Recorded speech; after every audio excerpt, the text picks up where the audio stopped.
When IMG Academies in Bradenton, Florida needed bleachers for their new soccer field, they turned to the part catalog to both supply and install their new bleacher system. We invite you to take a short look into the installation process at IMG Academies so you can see for yourself what sets the part catalog apart from other bleacher companies. We lay up all our material, all our walkboards, then we lay up all our risers, then we start squaring it up.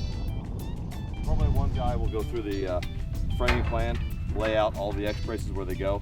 There's several different sizes, sometimes 8, 9, 10 different sizes, all of which are color coded at the end. First thing out of the gate, you need to pair those up, put the bolt in the center, otherwise you'll have a mess and you'll be hunting for stuff the whole job. One guy does this right out of the gate, right off the truck. It'll save you a lot of time.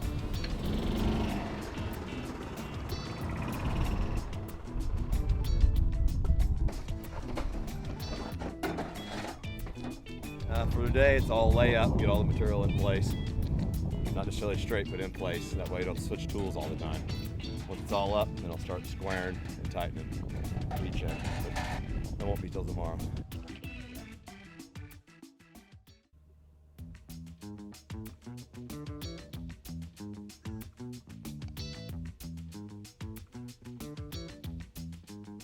We're getting ready to do seats.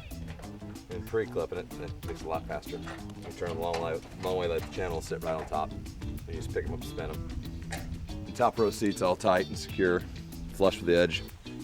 Come down to the bottom row seat, tight and secure, flush with the edge, then we'll run a string. Kind of gives it a tolerance so it can hide any imperfections.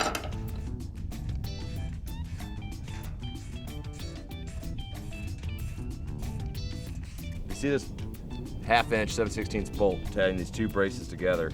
A typical bleacher, in fact this is the only company I know of that does this. A typical bleacher has just this armature that clips onto this tread, and that's exclusively the support of the step, which are these that clip on the front. So when it's clipped onto here, the only thing that supports it on most brands is this little piece of angle.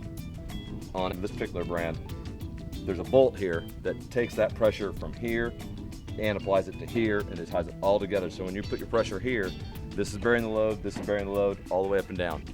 So long term, dents, you've seen them on your bleachers where they got the big bow in the middle. That's why, because these are independent and they only support one piece. Here, when it's all tied together, it can't go anywhere. Durability. Another difference is this nosing.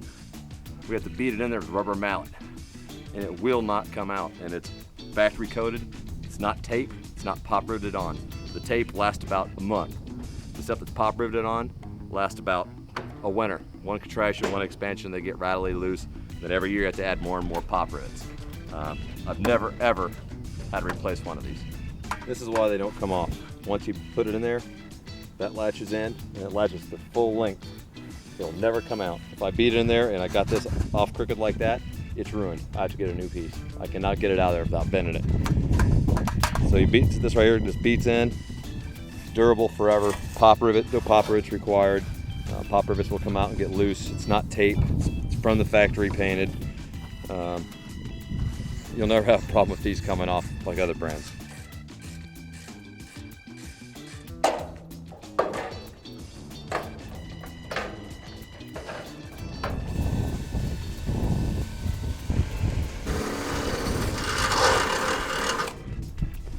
On these handrails, the stiffener that's used is a lateral, because push forward and back means it's mounted front and up and down. It can't move.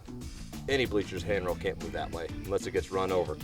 Side to side's where all the force is.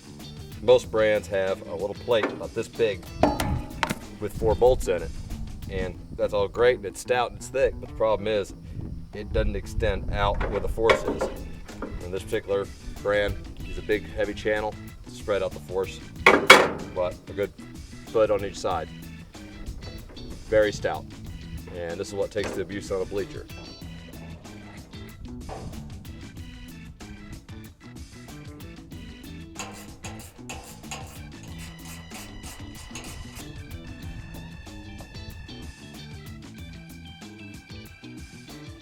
Now we're finishing up the first unit. Have one man over cutting the diagonal cuts in the corner to allow for the miter. He cuts one, comes over, helps me hang it, and once it's hung, I stay here and tie it while he's manufacturing the next one. If you notice, the guy standing here or sitting here, there's no fence up here. And a lot of units, this is the top rail right here, and this stuff gets all bent up and nasty from wear and tear and pokes people. The durability with extra rail up here is 10 times that of just a 2-rail side fence.